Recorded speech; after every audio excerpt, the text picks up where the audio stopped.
গণভোট যদি অবৈধ হয়, তারেক রহমান অবৈধ প্রধানমন্ত্রী। আমরা তারেক রহমানের কাছে জানতে চাই, আপনার ওই কার্ডের মধ্যে চাঁদাবাজ কার্ড থাকবে কিনা সেটা জানতে চাই, দখলদার কার্ড থাকবে কিনা জানতে চাই, থানা দখলের কার্ড থাকবে কিনা জানতে চাই। সালাউদ্দিন আহমেদের উদ্দেশ্যে বলতে চাই, এক মায়ের গর্ভে দুই যমজ সন্তান জন্ম নিয়েছে। একটা হচ্ছে জাতীয় নির্বাচনের মধ্য দিয়ে সরকার, আরেকটা হচ্ছে গণভোট। যদি গণভোট অসাংবিধানিক হয়, যদি গণভোট অবৈধ হয়, আপনি সালাউদ্দিন আহমেদ, জনাব তারেক রহমান, এমনকি বিএনপি সরকার হচ্ছে অবৈধ সরকার। এই গণভোট যদি অসাংবিধানিক হয়, সালাউদ্দিন আহমেদ অসাংবিধানিক স্বরাষ্ট্রমন্ত্রী। গণভোট যদি অবৈধ হয়, তারেক রহমান অবৈধ প্রধানমন্ত্রী।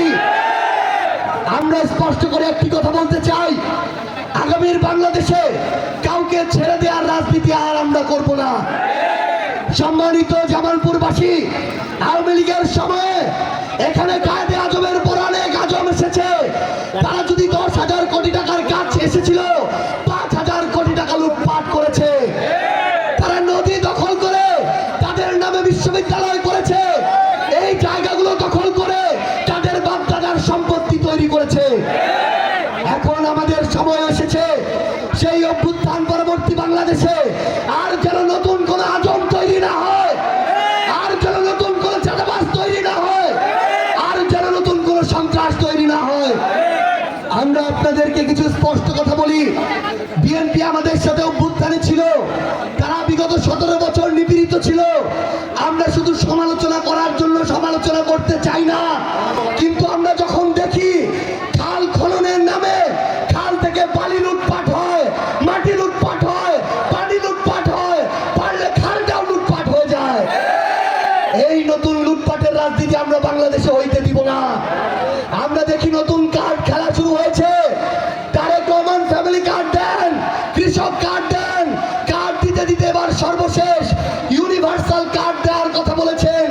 আমরা তারেক রহমানের কাছে জানতে চাই, আপনার ওই কার্ডের মধ্যে চাঁদাবাজ কার্ড থাকবে কিনা সেটা জানতে চাই, দখলদার কার্ড থাকবে কিনা জানতে চাই, থানা দখলের কার্ড থাকবে কিনা জানতে চাই। যদি এই কার্ডগুলো ছাত্রদল, যুবদল, বিএনপির মাধ্যমে আগামীতে আমরা দেখি, মনে রাখবেন তারেক রহমান, বাংলাদেশের মানুষ আপনাকে লাল কার্ড দেখাবে। আমরা জনাব তারেক রহমানকে স্পষ্ট করে বলতে চাই, আপনার মুখ দেখে মানুষ ভোট দেয় নাই। মানুষ ভোট দিয়েছে মেজর জিয়ার দিকে তাকিয়ে, মানুষ ভোট দিয়েছে বেগম খালেদা জিয়ার তাকিয়ে, মানুষ ভোট দিয়েছে ধানের শীষের দিকে তাকিয়ে। আপনার বাবা মা দুইজনই গণভোটের রায় বাস্তবায়ন করার চেষ্টা করেছিলেন। আপনি যদি গণভোটের সাথে বিশ্বাসঘাতকতা করেন, জুলাই সনদের সাথে প্রতারণা করেন, বাংলাদেশের মানুষ আগামীতে আপনাদেরকে গাদ্দার হিসেবে অভিহিত করবে। সম্মানিত জামালপুরবাসী, এর আগে শিক্ষা প্রতিষ্ঠানগুলোকে আওয়ামী লীগের নেতাগুলো দখল করেছিল। আমরা নতুন করে দেখছি শিক্ষা প্রতিষ্ঠানের ম্যানেজিং কমিটি থেকে শুরু করে সভাপতি, সেক্রেটারি, বিএনপির নেতারা এমন করে দখল করা শুরু করেছে, ওই শিক্ষা প্রতিষ্ঠানেও তারা সকল প্রকার দখলদারি, ক্ষমতার অপব্যবহার, চাঁদাবাজি শুরু করেছে। আমরা আপনাদেরকে শুধু একটা কথা বলি, একটা শিক্ষা প্রতিষ্ঠান নষ্ট হলে শুধু জামাত, এনসিপির সমর্থকের সন্তানরা নষ্ট হবে না। একটা শিক্ষা প্রতিষ্ঠান নষ্ট হলে বিএনপি যারা করে তাদের সন্তানরা যদি সেখানে পড়ে, তাদের সন্তানের ভবিষ্যৎ নষ্ট হয়ে যাবে।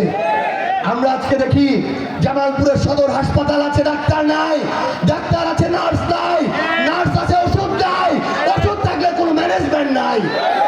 আমরা বিএনপি সরকারকে বলতে চাই, সদর হাসপাতালগুলোকে হাসপাতালে পাঠানোর ব্যবস্থা করেন। সদর হাসপাতালগুলোর যা অবস্থা, এগুলো থাকার চেয়ে না থাকা ভালো। কর্মকর্তা কর্মচারীরা এক একজন জমিদারের মতো আচরণ করে, আমার সাধারণ মানুষ চিকিৎসার জন্য ঘুরতে থাকে। আমরা আপনাদের আহ্বান করব, ভূমি অফিসকে চাঁদাবাজির আরেকটা কারখানা বানানো যাবে না। পুলিশের থানাগুলোকে ক্ষমতার অপব্যবহারের কোন অফিস বানানো যাবে না। আমাদের জামালপুরকে ঐক্যবদ্ধভাবে আমাদের রক্ষা করতে হবে। মনে রাখবেন, প্রশাসনে থাকেন, পুলিশে থাকেন, যে কোনো ক্ষমতাবান বড় জায়গায় থাকেন, একটা কথা মনে রাখবেন, আওয়ামী লীগ ছিল, আওয়ামী লীগ নাই,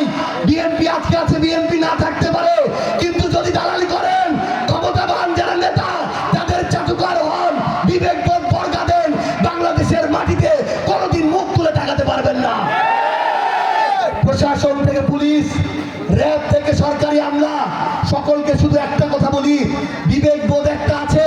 আপনি ডিসি হন, এসপি হন, ওসি হন, ইউএনও হন, দয়া করে কোনো দলের দাস হয়ে যায় না। আপনি যদি দলের দাস হন, আগামীতে আপনার সন্তানের সামনে, এই সমাজের সামনে, রাষ্ট্রের সামনে কোনোদিন মুখ তুলে তাকাতে পারবেন না। সম্মানিত জামালপুরবাসী, আমরা দেখছি আমাদের বিএনপি, তাদের কাছে আমাদের অনেক আশা। আমরা তাদের কাছে আহ্বান জানাতে চাই।